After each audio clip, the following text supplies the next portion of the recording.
Guys, tingnan nyo guys. Ito ang private park. Taas rooftop yan guys. Pero may garden. Tingnan mo guys.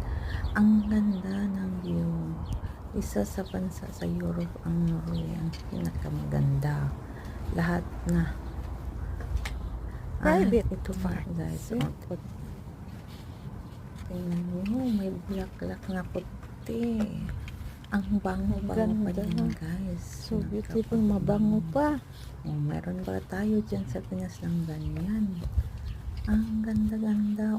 Tingnan nyo, may ano pa yan, Japanese kisibar o Norwegian na Yeah, pasta. yeah, we had it. And guys, napakaganda talaga. Ang bango, may redunda pa.